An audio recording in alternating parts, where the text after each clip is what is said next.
Assalamualaikum warahmatullahi wabarakatuh. Halo semuanya teman-teman, selamat siang, selamat datang kembali di channel Ilo Entry. Dan masih bersama saya Ilo, dimanapun teman-teman berada, semoga teman-teman selalu dalam keadaan sehat walafiat tanpa kekurangan satu apapun. Amin, amin, ya rabbal alamin.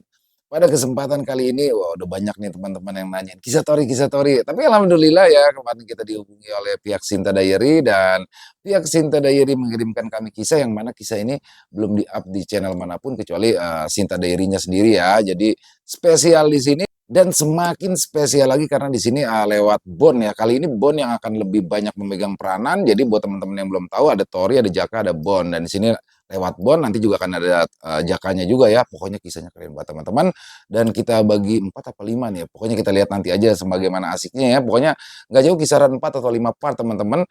Luar biasa sekali kisahnya. Sekali lagi kami ucapkan terima kasih kepada pihak Sinta Diary. Buat teman-teman yang suka baca bisa mengunjungi karya karyanya dari Sinta Diary dan channelnya juga ada. Keren-keren banget pokoknya teman-teman.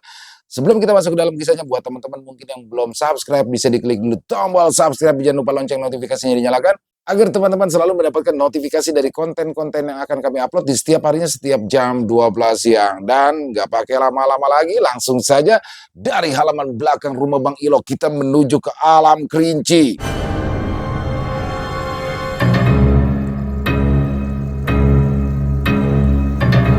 Kembali ke semesta gaib Kerinci. Kisah petualangan Tori spesial Bon Part 1. Di suatu tempat di lereng Kerinci, di rumah sederhana namun cukup besar, udara juga cukup dingin dengan sedikit berkabut. Dan persawahan terlihat remang terkena cahaya bulan. Terlihat sosok lelaki duduk di kursi teras. "Dek, abang buatkan kopi ya?" "Ya bang, tumben pengen ngopi bang." "Iya dek, cappuccino saja ya." "Baik, tunggu sebentar ya bang." Beberapa saat kemudian, kopi pun sudah siap. "Abang merokok lagi ya? Memangnya abang lagi mikir apa sih bang?" ucap wanita itu menghampiri. "Tidak ada dek, sudahlah masuk saja, nanti anak-anak ikut keluar lagi." "Ya sudah, tapi jangan kelamaan di luar ya bang." "Ya, nanti abang menyusul." Ceklek, suara pintu tertutup. "Ah, jahanam, aku merasakan firasat yang tak enak. Apa keputusanku ini benar masuk dalam dunia spiritual? Aku ini penakut awalnya jika berurusan dengan para demit jahanam itu. Entah kenapa, aku sekarang malah lebih nyaman di dunia tersebut. Apa jangan-jangan aku ketularan Toria dan Jaka? Ah, jahanam mereka." Batin Bon sambil melamun, namun lamunannya langsung buyar saat Bon merasakan kehadiran sosok mendekat secara sembunyi-sembunyi. "Hei, jahanam, mau sampai kapan kau bersembunyi? Hah, ada apa kau kemari?" "Kau semakin peka saja Tuan Bon," balas sosok lelaki parubaya menggunakan jas loreng putih, berbadan tegap dan juga tampan. "Ada perlu apa kau kemari? Jangan sampai kehadiranmu mengundang makhluk lainnya. Aku tidak mau keluargaku diganggu." "Tenang, tenang saja Tuan Bon. Hal itu tidak akan terjadi. Maaf Tuan Bon, kami ingin minta bantuan Anda." "Bantuan apa Liwung? Aku tidak yakin bisa membantumu jika itu berurusan dengan dunia spiritual." "Tuan Bon, ini berkaitan dengan pusaka yang mulia Kayo. Kali ini, pusaka yang mulia Kayo semuanya kembali hilang. Jadi sekali lagi, kami meminta bantuan Anda Tuan Bon." "Liwung, kau seharusnya tahu, masalah itu bukanlah urusanku. Itu tanggung jawabmu. Bagaimana sih, kok bisa kalian kecolongan lagi? Kenapa kau tidak minta bantuan Jaka saja?" "Jika saja Tuan Jaka ada di dekat sini, sudah pasti aku meminta bantuannya. Kami tidak bisa mempercayai orang lain kecuali Anda Tuan Bon." Ceklek, pintu kembali terbuka. "Loh, ada tamu. Kok abang tidak bilang-bilang sih? Ayo, mari masuk saja. Di luar dingin," tanya istri Bon. "Terima kasih Nyonya. Biarlah saya di luar. Ada percakapan penting yang kami bahas terkait pekerjaan," balas Liwung. "Oh, soal pekerjaan ya? Ya sudah, mau minum apa?" Istri Bon langsung memaklumi karena pekerjaan Bon berkaitan dengan rahasia. "Terima kasih. Tidak perlu repot-repot Nyonya. Anda begitu baik." Dek, abang mau keluar dulu ya. Mungkin malam ini abang tidak pulang." "Ya sudah jika begitu bang, hati-hati ya bang." "Tuan Bon," ucap Liwung diri. Setelah mempersiapkan diri, Bon kemudian pergi bersama Liwung. "Tuan Bon, Saya ucapkan terima kasih karena sudah bersedia memenuhi permintaan saya. Sudahlah. Ayo, ke padepokan terlebih dahulu. Tentunya tidak mungkin aku sendirikan. Baik, terima kasih Tuan Bon. Bon lantas menyalakan sepeda motor bebeknya, melaju menuju padepokan Guntur Geni. Tentu saja, kendaraan bermotor Bon bukan apa-apa dibandingkan dengan kecepatan Liwung. Malam itu, sekitar pukul 10 malam, aktivitas di padepokan masih terlihat. Para instruktur spiritual sedang mengajarkan pemahamannya kepada murid-muridnya. Suasana dingin malam itu tidak menghentikan aksi belajar mengajar tentang pemahaman spiritual. Meskipun murid di padepokan tidaklah banyak, tapi mereka adalah bakat-bakat hebat yang memang memiliki potensi dalam bidang tersebut. Tok tok tok.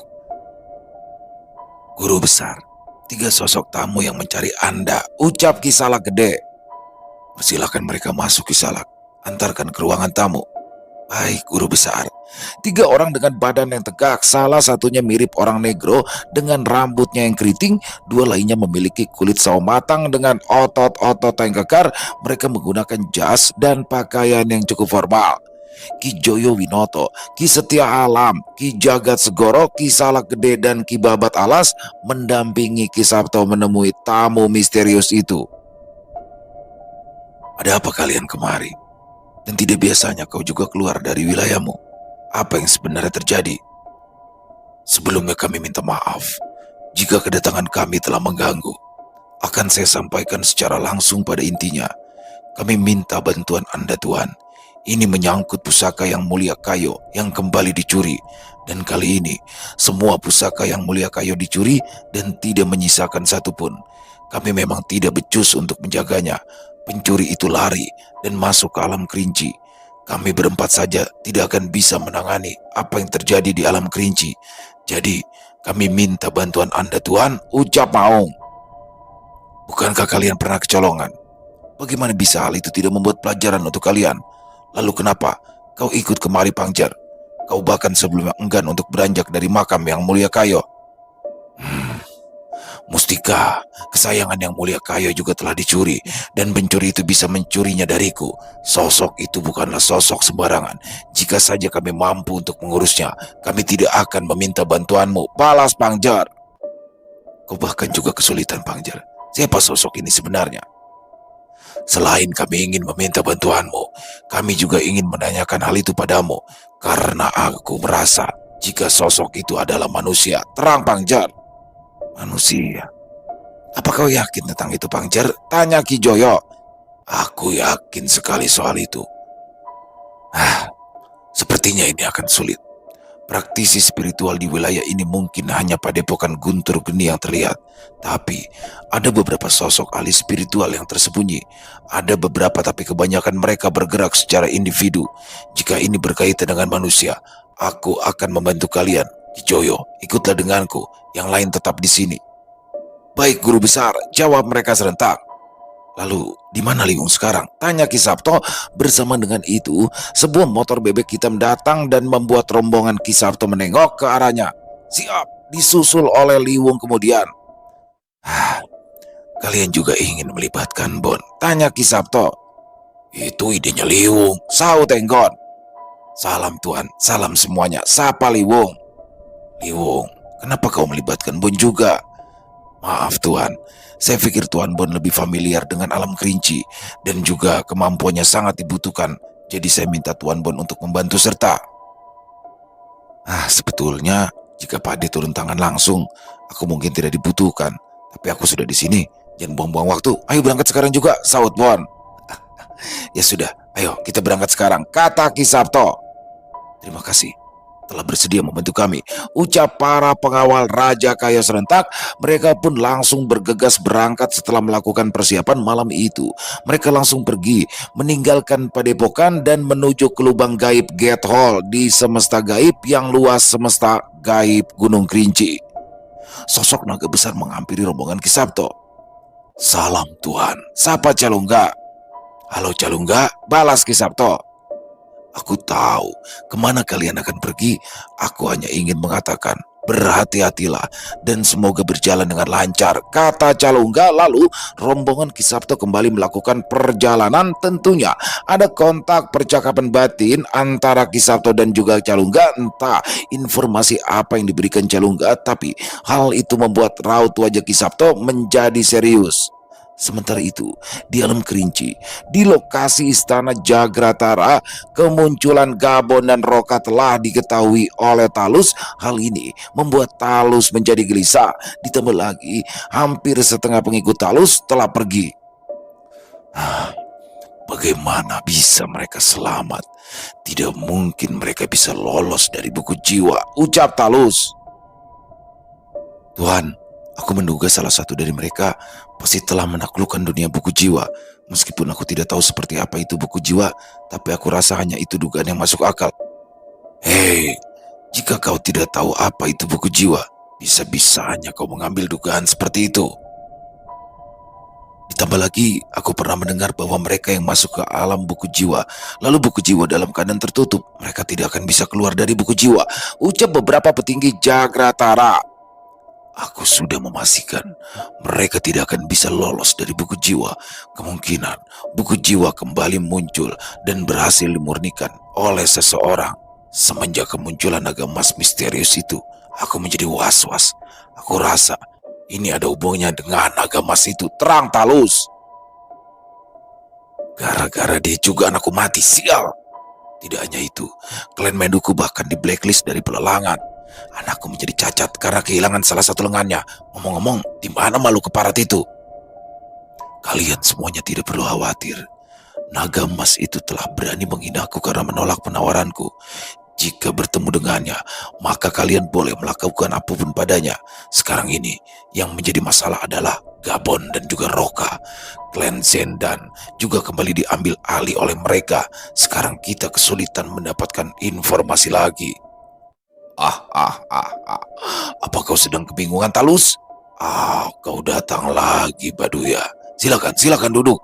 Sambut Talus dengan ramah, disambut juga oleh para petinggi Jagratara. Terima kasih kalian terlalu baik. Balas Datua Baduya. Apa yang membawamu kali ini, Baduya? Entah kenapa setiap kedatanganmu selalu membuatku senang. Kau memang sangat sensitif, Talus. Aku mendengar kegelisahanmu itu. Kau khawatir dengan para bawahanmu yang membelot, bukan? Tidak perlu khawatir. Kebetulan aku sedang mengajarkan murid-muridku. Sebagai sarana latihan, aku akan membantumu menangani masalahmu. Bagaimana? Kata Datua Baduya. Suatu keberuntungan yang besar.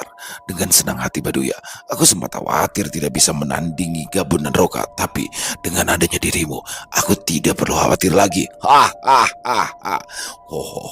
Dengan senang hati, Talus. Datua Baduya adalah sosok manusia sakti yang tidak diketahui banyak orang. Hilangnya pusaka Raja Kayo juga karena ulah manusia satu ini. Bahkan saat di pelelangan saat itu, sosok yang ada di bilik nomor 1 adalah Datua Baduya, manusia sakti yang tidak bisa mudah dikalahkan oleh Tori dan lainnya saat itu. Beruntungnya, saat itu rombongan Tori tidak menyinggung. Sementara itu, di lokasi Gabon, Roko dan lainnya berada.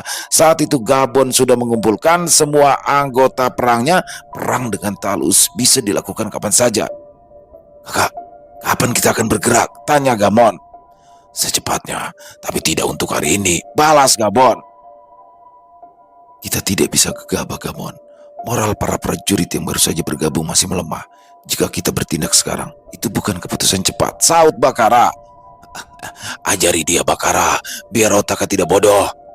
Jangan bilang begitu, kakak. Aku hanya sedikit bodoh saja. Serang! Gabon, semuanya sudah dipersiapkan. Kita bisa bergerak kapan saja. Tapi sebelum itu, aku mendapatkan informasi. Ada sosok manusia kuat yang mendukung Talus. Sepertinya perang ini tidak akan mudah, ucap Roka yang tiba-tiba muncul. Aku tidak peduli siapa yang mendukung Talus. Aku bersumpah akan meremukannya. Kebencianmu sama besar denganku, tapi jangan gegabah, Gabon. Aku tahu, aku mengandalkanmu, Roka. Anggota kami akan bergerak lebih dulu. Kami memastikan semuanya sesuai dengan apa yang kita rencanakan. Stop! Saat waktunya tiba, kau akan merasakan kematian yang paling menyakitkan. Talus, batin Gabon.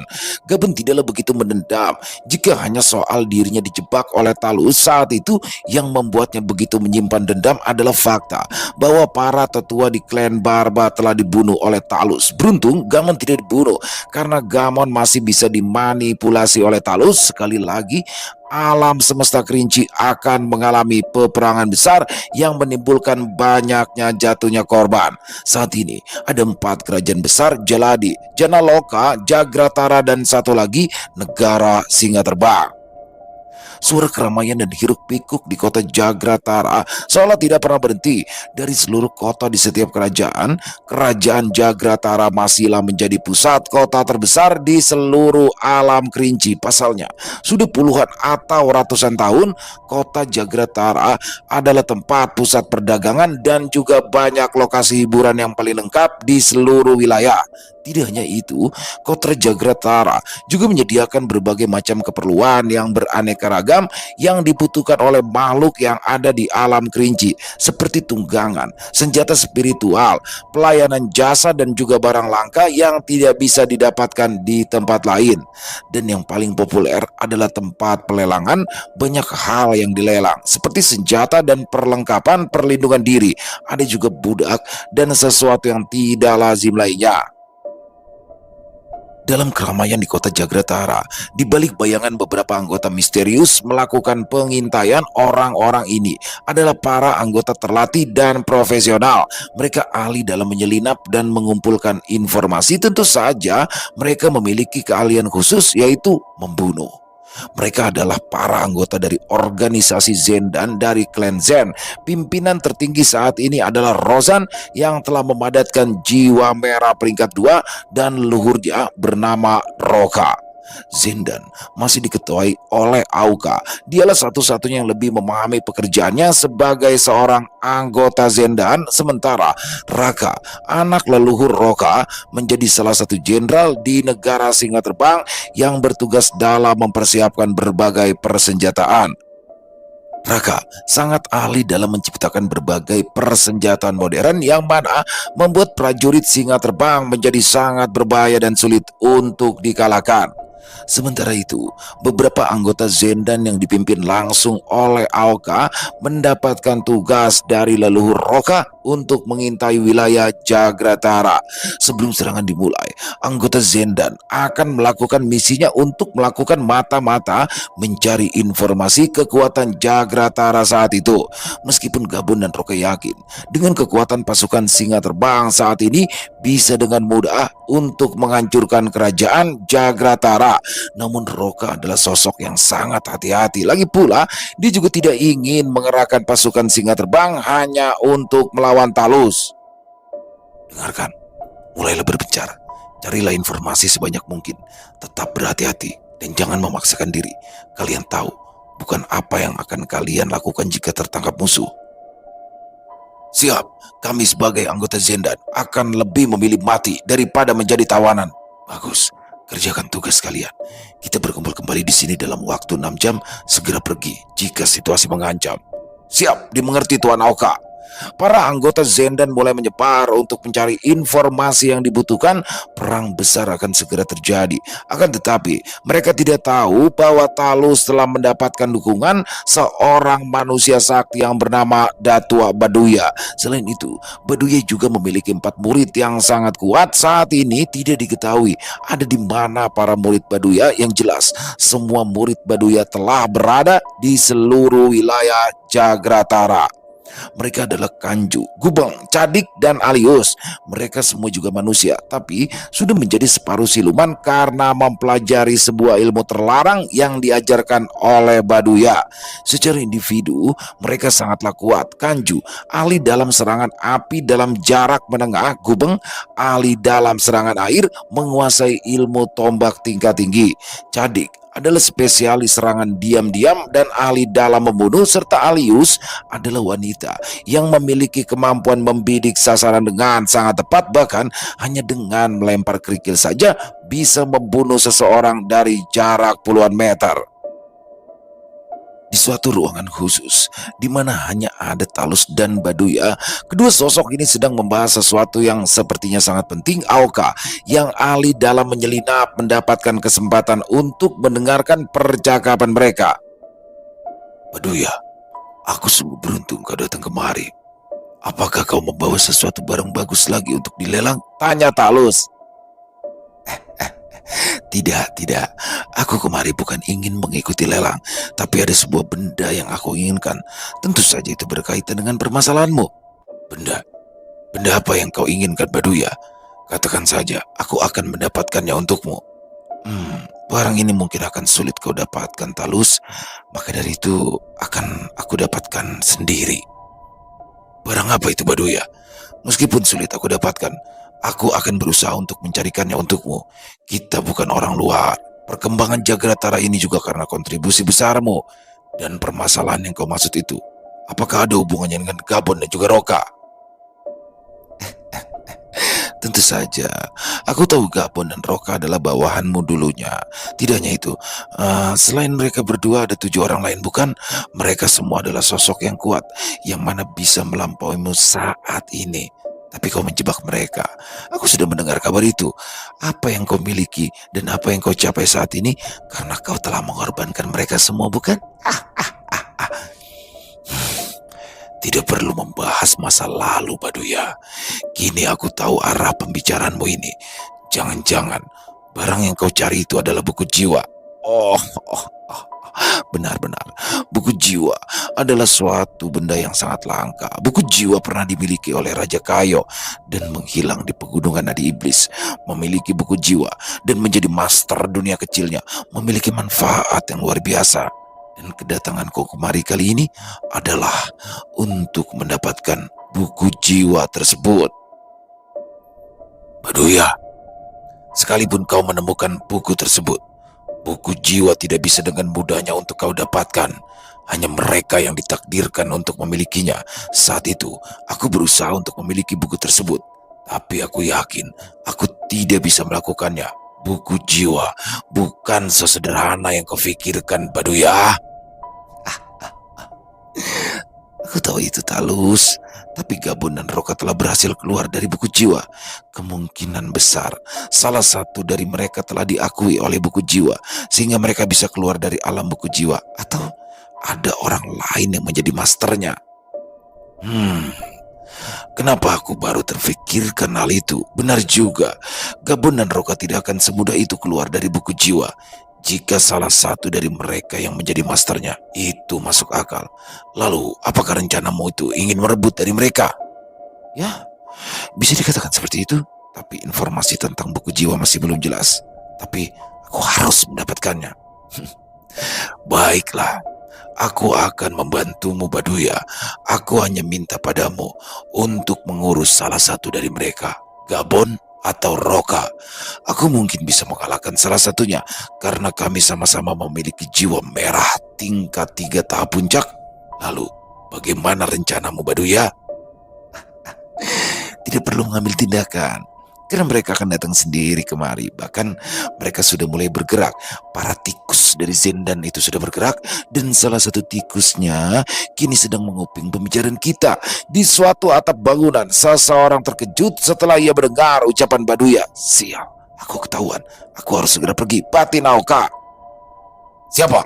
Siapa di sana? Teriak Talus. Jangan, tidak perlu dikejar, Talus. Kenapa? Kenapa dia bisa merusak rencana kita? Zendan adalah organisasi yang sangat handal dalam mendapatkan informasi. Jika dibiarkan lolos, itu akan menjadi masalah besar untuk kita. Tidak perlu khawatir. Murid-murid itu pasti sudah mengurusnya. Di tempat lain, di mana para anggota Zendan lainnya beraksi di suatu tempat bangunan seperti kedai atau tempat penginapan. Oh, enak sekali kalian bersantai di sini. Ada apa, Cadik? Tanya Kanju. Ada 7 orang yang mencurigakan. Mereka sepertinya adalah mata-mata. Guru sempat memberitahukan kepada kita bahwa akan ada seorang mata-mata yang akan mengawasi wilayah ini. Mereka dari anggota apa ya? Kedan. Bukan Sidan. Bukan. Mereka adalah anggota Zendan dan klan Zen. sangat mahir dalam mendapatkan informasi. Katanya mereka itu juga cukup kuat. Potong Alius membenarkan ucapan Cadik. Itu dia. Benar apa yang dikatakan Alius. Kuat apanya? Mereka hanyalah sekelompok tikus. Bahkan dua dari mereka sedang mengawasi kita. Ucap Gubang. Kita ketahuan. Mundur. Selam. Kenapa kau mengatakannya, Gubang? Aku menunggu yang lainnya berkumpul, jadi kita bisa membereskannya sekaligus, sahut Alius. Sebuah anak panah spiritual dilepaskan Alius dan mengarah di antara kedua anggota Zendan yang berusaha kabur. Hei, peganglah tanganku. Tidak, pergilah. Aku hanya akan menghambatmu. Pergilah dan sampaikan kepada Tuan Auka. Siap, maafkan aku. Salah satu anggota Zendan langsung berlari meninggalkan rekannya yang terkena anak panah dan mengalami cedera yang lolos. Tapi mampukah dia lolos? Salah satu anggota Zendan melarikan diri dan terpaksa meninggalkan rekannya. Jangankan mereka, mungkin Auka sekalipun tidak akan bisa lolos dari keempat murid Baduya ini. Sial, aku harus lolos. Aku yakin dengan kecepatanku mereka tidak akan bisa mengejarku, batinnya. Ingin lari dariku? Bermimpilah. Cadik mengejar, namun salah satu anggota Zendan yang terluka itu berusaha untuk menghalanginya.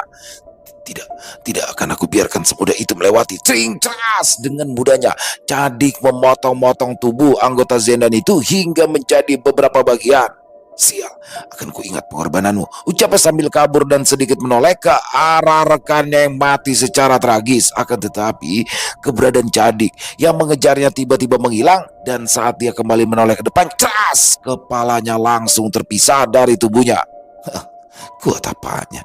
Benar apa yang dikatakan Gubeng, mereka benar-benar payah, kata Cadik lirih. Hei Cadik, apa kau sudah bisa mengetahui lokasi yang lainnya? Tanya Kanju. Aku sudah mulai hafal bau mereka. Ayo, saatnya perburuan, kata Cadik. Para anggota Zendan juga memiliki sebuah metode yang bisa merasakan jika ada rekan yang gugur.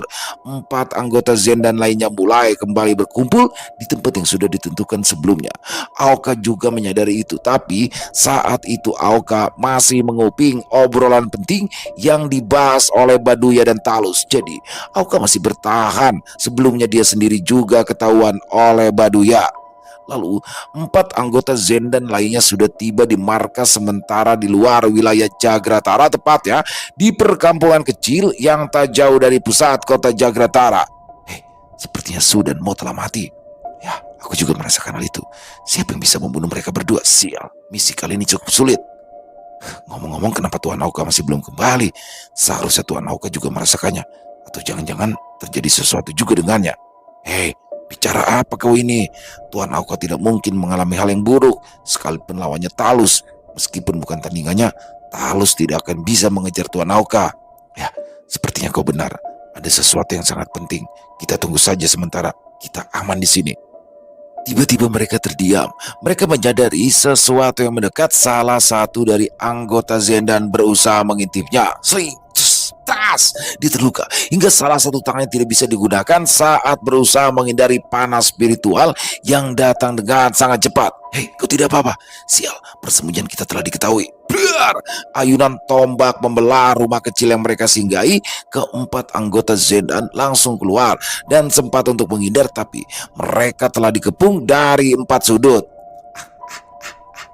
Para tikus sudah keluar nih, ucap Gubang. Para anggota Zendan ini adalah para elit. Mereka tidaklah lemah, setidaknya mereka berada di jiwa emas tingkat tinggi. Sepertinya lawan mereka kali ini jauh lebih kuat. Persembunyian anggota Zendan yang ditugaskan telah diketahui oleh Kanju, Gubeng, Cadik, dan Alius. Mereka adalah murid-murid hebat dari Baduya. Setidaknya mereka telah memadatkan jiwa merah tingkat 1 dan 2. Para anggota Zendan jelas bukan tandingan mereka, sekalipun itu Auka tidak akan bisa mengalahkan mereka berempat. Sial, sejak kapan kita dibuntuti? Aku rasa kita tidak dibuntuti, tapi mereka memang tahu lokasi kita. Tidak mungkin. Hal seperti ini tidak pernah terjadi, ucap beberapa anggota Zendan. Kalian bicara apa? Sangat mudah mengetahui persembunyian kalian. Tidak ada satupun yang bisa lolos dari kami. Itu berlaku bagi seluruh penduduk di desa ini. Ucap Gading. Hei kalian, warga desa ini tidak ada hubungannya dengan kami. Kenapa kalian melibatkan mereka yang tidak bersalah? Hentikan, hentikan omong kosongmu. Tidak ada yang bisa lolos dari penciumanku. Aku tahu. Beberapa penduduk desa di sini adalah anggota kalian juga kan? Balas Cadik lagi. Bagaimana dia bisa tahu? Bahkan anggota kami yang menyamar sebagai penduduk desa. Sepertinya dia adalah seorang yang ahli dalam penyelidik. Atau mungkin dari awal pergerakan kita sudah terbaca oleh mereka. Sial, orang-orang desa adalah anggota lama kita yang tinggal bersama anak istri mereka. Mereka juga tidak aktif lagi. Bagaimana mereka bisa tahu? Bisik para anggota Zendan. Kalian salah. Jika mereka adalah bagian dari kami, lalu bagaimana dengan wanita dan anak-anak? Kau tuh lihat atau bagaimana? Bukankah kau sudah aku katakan, seluruh desa tidak akan ada yang lolos? Dasar begundal keji. Tidak perlu mengulur waktu, ayo habisi mereka semua. Pinta Kanju. Hei, dengarkan aku. Salah satu dari kita harus ada yang lolos bagaimanapun caranya. Kau adalah yang termuda di antara kami. Kami akan melindungimu dan berusaha untuk lari. Sampaikan salam kepada kepala suku. Tapi sudah, ini adalah tugas besar, mengerti? Kemungkinan Tuan Aoka juga tidak bisa lolos. Jadi pastikan kau bisa melarikan diri. Baik, aku akan berusaha. Terima kasih. Aku akan menyusul kalian bertiga setelah tugasku selesai. Bagus. Semuanya tahan masing-masing dari mereka selama mungkin. Kita berikan waktu selama mungkin agar ia bisa kabur. Dimengerti? Jika begitu, ayo kita lanjutkan sekarang. Siap! Mereka berempat berpencar dan menahan masing-masing. Mereka cukup beruntung. Kanju hanya duduk tenang, tidak ikut mengepung rombongan anggota Zendan itu. 3 anggota Zendan lainnya menghampiri Cadik, Gubeng, dan Alius. Dan salah satu anggota Zendan lainnya langsung ambil langkah untuk melarikan diri. Tikus ini ingin segera mati rupanya. Hanya dalam sekali gerakan, Cadik dengan mudah membunuhnya. Tidak akan kubiarkan kau. Cas! Sial, beraninya tangan kotor menyentuhku, ucap Cadik kesal dan membelahnya menjadi beberapa bagian. Salah satu anggota Zendan yang Cadik serang awalnya sudah kehilangan setengah anggota tubuhnya, tapi dengan sisa tenaganya dia masih mampu menggenggam kaki Cadik, dan walau akhirnya harus mati mengenaskan. Aku berlebihan. Salah satu anggota Zendan lainnya bahkan tidak sempat untuk mendekat dan langsung hancur berantakan setelah tombak Gubeng mengenainya. Mati kau, rasakan ini. Di sisi lain, anggota Zendan tiba-tiba kepalanya hancur setelah mendekati Alius.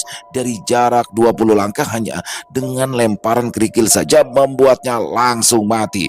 Sementara itu, salah satu anggota Zendan lainnya bisa kabur dengan cepat. Ia segera meninggalkan lokasi tersebut. Satu orang lolos. Cadik, kejar dia, ucap Gubeng. Tidak usah, tidak perlu repot-repot. Biar aku panas saja dia. Busur ini sangat menarik. Tidak ada satupun yang bisa lolos dari bidikan busur ini, sahut Alius. Jangan lakukan itu Alius. Biarkan dia merasakan keberhasilannya lolos. Kita berikan dia kesempatan sebentar. Aku yang akan mengurusnya. Kalian istirahatlah. Mangsa yang sebenarnya pasti akan datang secepatnya, ucap Kanju berjalan santai menuju ke arah anggota Zendan itu melarikan diri. Terserah kau saja Kanju, balas Alius. Ngomong-ngomong, hadiah pemberian guru ini cukup luar biasa. Aku suka sekali dengan tombak ini, ucap Gubeng. Tentu saja Gubeng. Kapan guru memberikan hal yang tidak berguna? Senjataku ini bernama Kurambek Bungkuk. Benar-benar sangat tajam. Aku sangat menyukainya, balas Cadik. Sedangkan busur panjang ini aku tidak terlalu suka dengan namanya, tapi kemampuannya sangat istimewa, sahut Alius. Tombak samudraku ini yang paling keren. Dengan mudahnya menghancurkan apapun. Tapi aku penasaran, senjata apa yang diterima oleh Kanju ya? Dia tidak pernah memperlihatkan, kata Gubeng. Guru mengatakan saat itu cemetik kayu yang konon bisa membakar api. Sepertinya senjata yang dimiliki Kanju itu juga cukup hebat, terang Alius. Sementara itu, di lokasi Aoka, dia langsung bergegas pergi. Setelah sesaat ia ketahuan, dia yakin dengan kecepatannya. Bahkan, Talus sekalipun tidak akan bisa mengejarnya. Sial, aku ceroboh. Sepertinya aku sudah ketahuan sejak awal. Ini sangat berbahaya. Talus memiliki sekutu manusia itu. Datuak Baduya bukanlah sesuatu yang bisa dengan mudah dikalahkan. Bahkan jika itu leluhur Roka sekalipun, penyerangan harus dihentikan. Jika tidak, kami akan mengalami kekalahan. Batin Aoka. Tap, tap, slap. Auka melesat dengan cepat, melompat dari bangunan satu ke bangunan lainnya hanya dalam sekejap saja. Auka sudah tiba di gerbang Cakratara.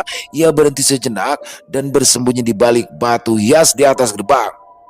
Aku harap semuanya bisa selamat. Sepertinya Baduya telah mengantisipasi hal ini. Aku harus memanggil mereka. Auka lantas meniup sebuah alat yang menirukan suara hewan malam. Anggap saja itu suatu kode untuk memanggil para anggota Zen dan lainnya. Setelah beberapa saat tidak ada jawaban, Auka melakukannya kembali dan tetap tidak ada yang merespon. Sepertinya mereka sudah menyadari jika situasi berbahaya dan kembali lebih cepat di persembunyian. Baik, aku akan segera menyusul. Auka kemudian pergi menuju desa di mana lokasi persembunyiannya berada. Sayangnya, kali ini pergerakan Zendan telah dilumpuhkan. Lalu, sementara itu, di lokasi anggota Zendan yang berhasil lolos melarikan diri, dia sudah pergi cukup jauh dan dipastikan selamat. Dia keletihan dan beristirahat di ranting pohon yang rimbun. Sesekali ia mengutuki dirinya sendiri. Sial. Bagaimana hal ini bisa terjadi? Kami adalah para anggota elit terpilih. Semuanya para seniorku telah mati, hanya menyisakan aku seorang. Aku harap Tuan Auka bisa selamat. Lebih baik aku segera kembali dan melaporkannya. Sas, cepat! Apa ini? Kau cukup percaya diri bisa lolos dari kami. Tapi sayangnya kau bertemu dengan kami. Ucap Kanju. Krak! Seperti sebuah akar melilit anggota Zendan itu. Percuma memberontak, lilitan itu sangat kuat dan tiba-tiba api menyala dan menjalar di setiap akar. Tunggu dulu, bukanlah akar, melainkan sebuah senjata khusus cemeti api yang bisa membelah apapun, cemeti Raja Kayo. Anggota Zendan itu perlahan dengan sangat pelan, tubuh dan jiwanya melebur. Siksaan yang sangat pedih dan menyakitkan. Akhirnya tidak ada satupun anggota Zendan yang lolos. Kanju segera meninggalkan lokasi tersebut setelah memastikan anggota Zendan tersebut benar-benar mati. Portal terbuka dan Kanju kembali di tempat rekan-rekannya berada. Kanju, apakah sudah menyelesaikannya? Tanya Cadik. Itu hal yang mudah. Sebentar lagi mungkin pimpinan Zendan akan tiba. Bersiaplah kalian. Jangan biarkan ada yang satupun lolos. Pinta Kanju. Tentu saja Kanju.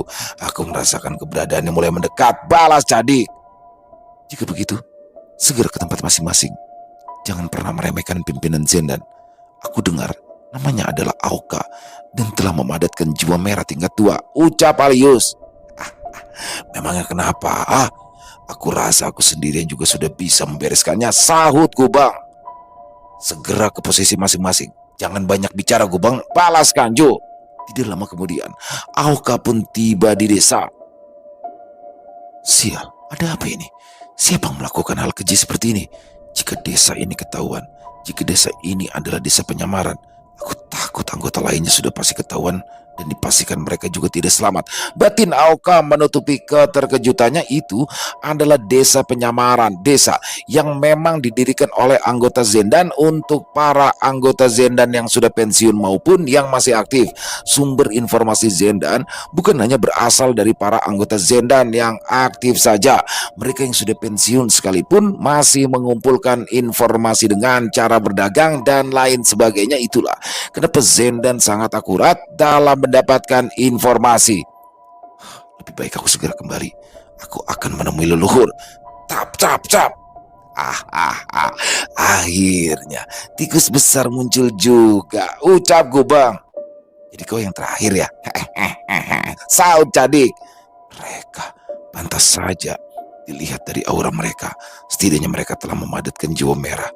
Kali ini misi berantakan. Batin Auka. Katakan siapa kalian? Apa kalian telah menangkap 6 anggotaku yang lain? Tanya Auka. Dia. Cadik langsung menyerang Auka dengan mudahnya. Auka menghindarinya dan menangkis setiap sabetan serangan Cadik dan melakukan serangan balik. Namun senjata Auka agak tergores saat berbenturan dengan Kuram Biek Bungkuk. Meskipun senjata yang Auka dapatkan dari angin astral di dalam buku jiwa, sepertinya senjata itu masih bukan tandingan Kuram Biek Bungkuk. Senjata itu sangat berbahaya. Tidak, mereka juga sangat berbahaya. Batin Auka. Jangan gegabah Cadik. Kau bisa mati jika tidak hati-hati. Ucap Alius. Aku sedikit gegabah, tapi tidak perlu dirisaukan. Serangannya itu tidak ada apa-apanya. Balas Cadik. Sudah, jangan buang-buang waktu. Habisi dia, bawa kepalanya ke tempat guru. Pinta Kanju. Tunggu, jika memang aku harus mati, setidaknya katakan siapa kalian ini. Tanya Aoka. Baik, baik, baik. Kami adalah murid pribadi Datua Baduya.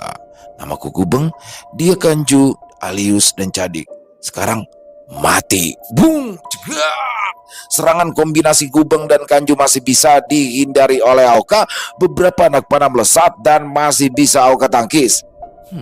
Kau cukup lihai, pantas sebagai seorang pimpinan Zendan. Pertarungan jarak dekat antara Aoka dan Cadik berlangsung. Kali ini Cadik serius dan membuatnya juga harus serius. Itu balasan kau menendangku tadi, ucap Cadik. Fokus Aoka terhadap Cadik terganggu saat Alius ikut campur. Panahnya telah menancap di lengannya dan membuatnya kehilangan keseimbangan. Situasi yang sangat sulit bagi Aoka. Kemungkinan lolos dari mereka berempat sangat kecil. Apakah Aoka akan berakhir sampai di sini saja? Aoka mengalami luka yang cukup serius di bagian perut sebelah kiri setelah anak panah Alius menembusnya. Sekalipun Aoka telah memadatkan jiwa merah peringkat 2, lawannya adalah 4 orang ahli yang mana memiliki tingkat pemadatan jiwa yang sama dengannya. Sial, ini buruk. Mereka bukan sosok sembarangan. Mungkin jika hanya satu aku masih bisa melawannya. Sekarang jangankan untuk melawan, mungkin aku akan kesulitan untuk kabur. Batin Aoka. Menyerahlah, berhenti berusaha. Kau tidak akan pernah bisa kabur dari kami, ucap Cadik. Sudah, jangan buang-buang waktu lagi. Ayo, bereskan dia dan bawa kepalanya ke tempat guru. Cetar! Wah, itukah senjata yang kau dapatkan, Kanju? Pasti sakit sekali terkena senjatamu itu, kata Gubang. Alius kembali menembakkan beberapa anak panah, tapi kali ini Aoka bisa menghindarinya. Cemeti api menerjang Aoka. Sekalipun Aoka bisa menangkisnya dengan senjatanya, hal itu membuat senjata yang rusak langsung hancur. Cemeti api telak mengenai Aoka. Meskipun serangan tersebut tidak membunuhnya, Aoka tetap mengalami luka yang cukup serius. Aoka masih beruntung karena dia memakai armor kuat pemberian Roka. Jika bukan karena itu, Aoka sudah pasti akan mati. Panah yang sebelumnya Alius tembakan putar balik dan menyerang Aoka di titik butanya. Hal itu membuat punggung Aoka tertembus panah tersebut. Sekarang matilah.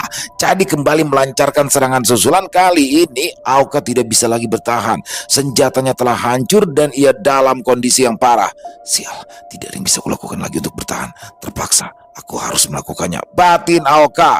Ya, Cadik, jangan dekati dia, teriak Kanju. Sayangnya pergerakan Cadik tidak bisa dihentikan secara mendadak. Setelah Cadik berada dalam jarak 2 meter, Aoka tiba-tiba blar!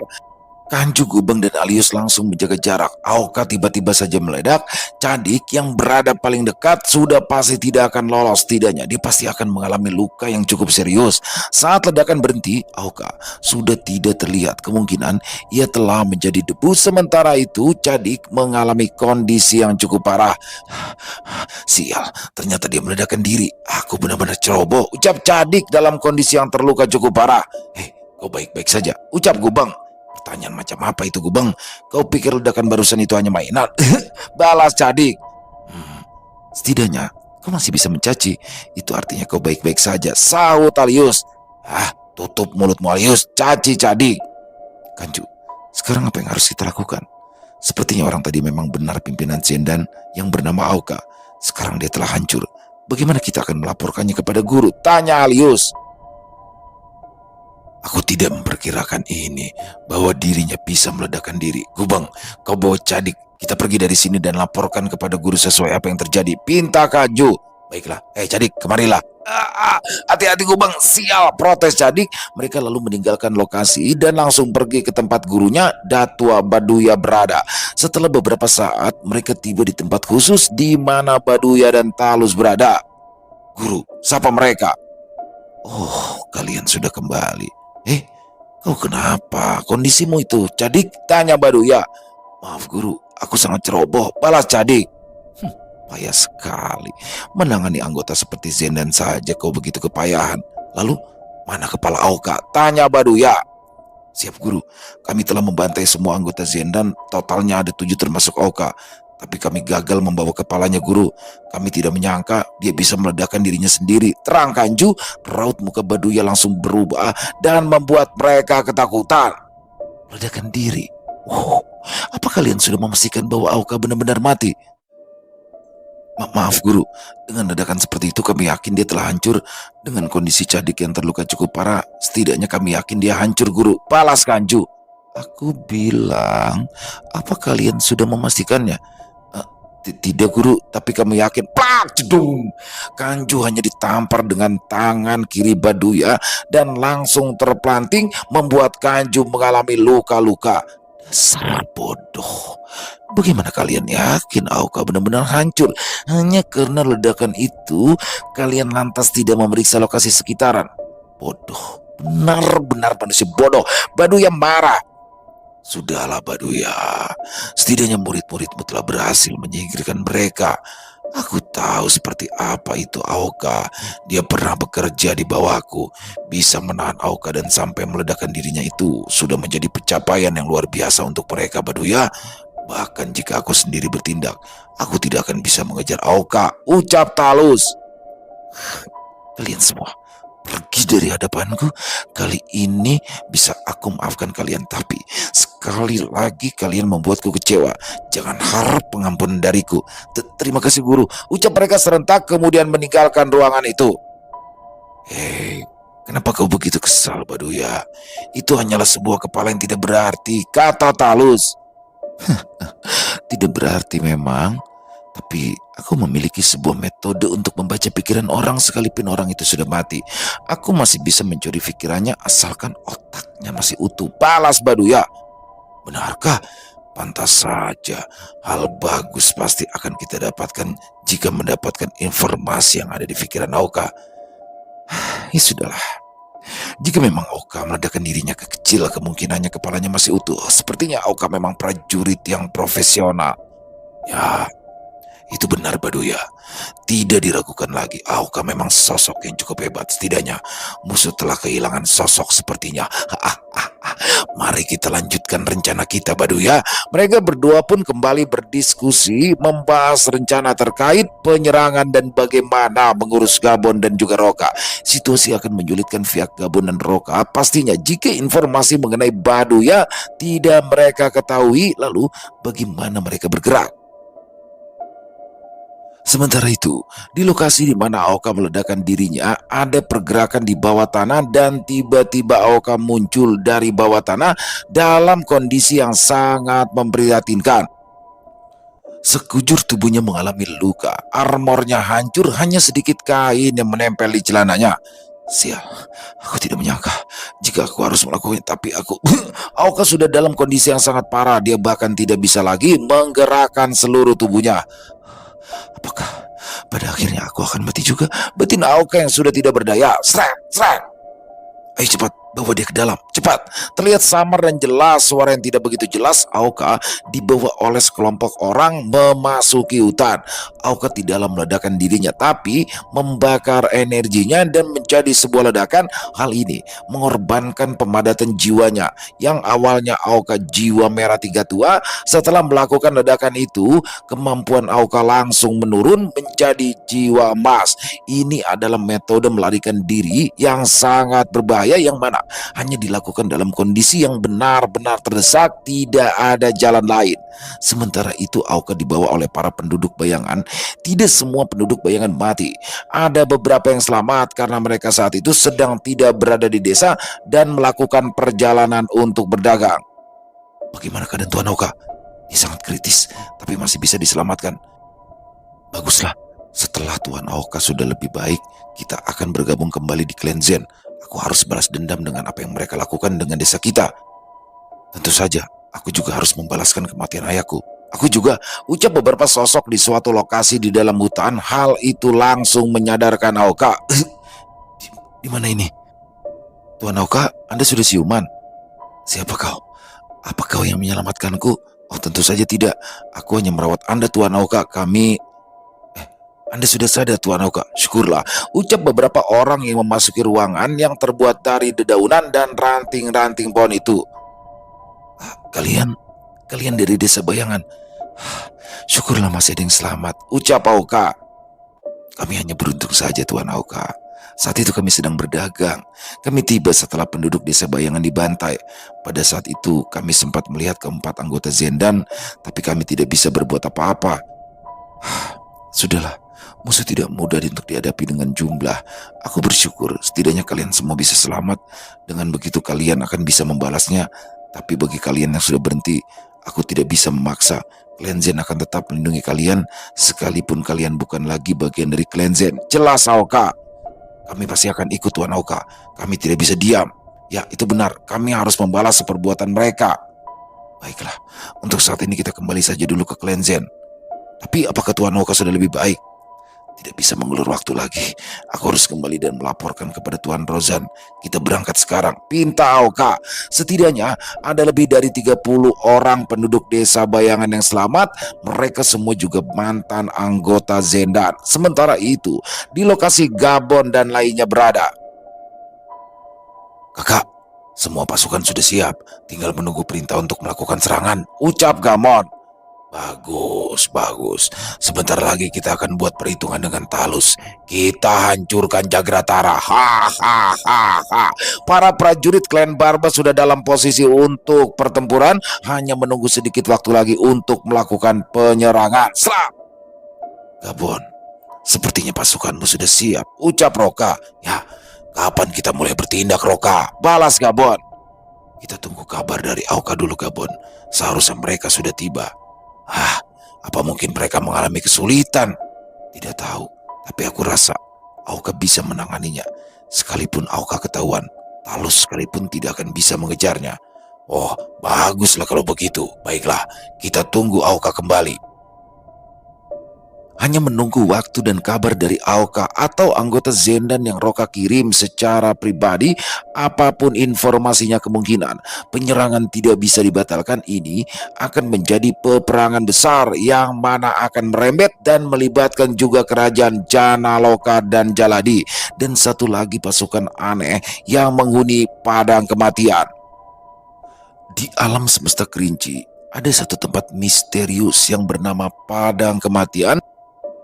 Tempat ini adalah tanah yang tandus dan lokasi terburuk di alam kerinci. Di sana juga terdapat keberadaan asing yang kuat. Makhluk manapun yang memasuki wilayah padang kematian ini tidak akan pernah bisa kembali konon. Di padang kematian ini ada sekelompok makhluk asing yang cukup kuat. Bahkan penguasa Jagratala Talus enggan dan takut untuk memasuki wilayah ini. Sebab padang kematian dipercaya dihuni oleh malaikat merah pencabut nyawa. Begitulah makhluk alam kerinci menyebut. Dan sebagian juga mengatakan bahwa padang kematian adalah tempat para makhluk kaki tangan iblis. Padang kematian adalah daratan berpasir yang mana memiliki udara hitam pekat dengan pasir berwarna hitam kemerahan. Banyak yang mengatakan bahwa penghuni padang kematian akan bertindak saat titisan sang iblis memberikan perintah. Sementara itu, rombongan Ki Sabto sudah mulai bergerak untuk memasuki wilayah alam kerinci. Oh, ini Kakek Tol. Meskipun aku sudah beberapa kali kemari, aku baru punya kesempatan sekarang ini akan memasukinya. Ya, ada beberapa perbedaan daripada dulu, ucap Ki Sabto. Apa Guru Besar pernah kesini sebelumnya? Tanya Ki Joyo. Sudah lama sekali. Dahulu tempat ini dijaga oleh kenalan lamaku. Dia adalah orang yang dipercaya untuk menjaga tempat ini setelah meninggalkan padepokan. Balas Ki Sabto. Maksud Anda, orang itu adalah rekan Anda Guru Besar, salah satu pendiri padepokan? Ya, itu benar Ki Joyo. Tapi sepertinya dia sudah lama meninggal. Aku bahkan tidak tahu di mana jasadnya, tapi seseorang yang paham tentang pusaka Raja Kayu sebetulnya hanya segelintir orang saja. Aku sempat menduga itu ada kaitannya dengan rekanku dulu, tapi jika dipikir lagi itu mustahil. Lagi pula sosok seperti dirinya tidak membutuhkan pusaka-pusaka dari Raja Kayu. Jelas Ki Sabto. Aduh, ada kemungkinan Jahanam yang mencuri pusaka Raja Kayu itu adalah muridnya atau mungkin anaknya, saut Bon. Ya, kau benar Bon. Hanya itu dugaan kuatnya. Semoga saja tidak ada lebih merepotkan dari itu. Tapi, jika yang mencuri adalah anak dari orang yang Anda maksud itu, aku rasa kurang tepat. Sebab aku masih bisa sedikit melihat sosok itu. Meskipun dia cepat, aku juga cepat. Mataku masih bisa menangkap wujud sosok itu. Dia adalah seorang pria tua yang sepertinya seumuran dengan Anda. Pria tua sepertiku. Apa kau yakin, Enggon? Tanya Sabto. Ya, aku yakin. Tidak ada yang bisa lepas dari penglihatanku. Palas, Enggon. Apakah sudah memastikan bahwa sosok itu asli atau hanya perubahan wujud saja? Jika itu, aku tidak bisa memastikannya. Bisa jadi, itu hanyalah wujud samaran. Selain cepat, sosok itu sangat kuat dan gesit. Aku rasa jika dia orang tua, aku yakin dia tidak akan memiliki kecepatan seperti itu. Sahut Pangjar. Ya, aku setuju dengan Pangjar. Setidaknya sosok itu adalah manusia yang berumur 40 tahunan kurang lebih. Mau menegaskan. Ah, sudah. Kita akan tahu nanti. Sekarang mari kita masuk dulu dan cari keberadaan orang itu, kata Ki Sabto. Rombongan Ki Sabto kemudian memasuki gate hall wilayah mana yang akan mereka tuju. Kini perjalanan mereka akan dimulai.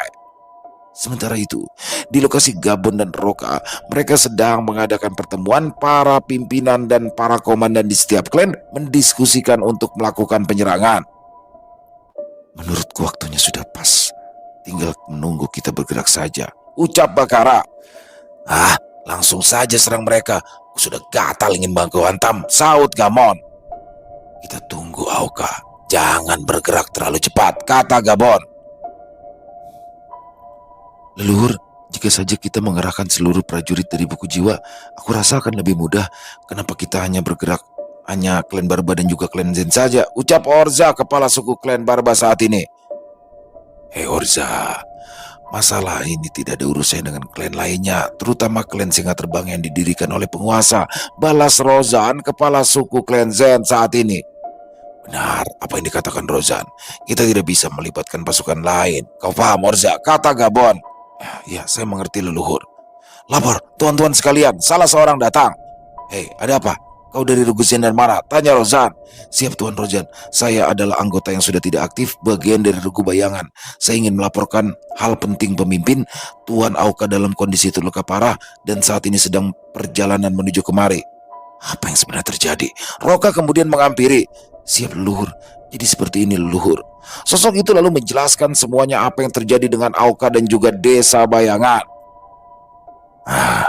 Jika apa yang kau katakan itu benar, penyerbuan ini tidaklah mudah. Tapi kita tidak bisa mundur, tegas Gabon. Aku tahu Gabon, aku juga tidak berniat untuk mundur.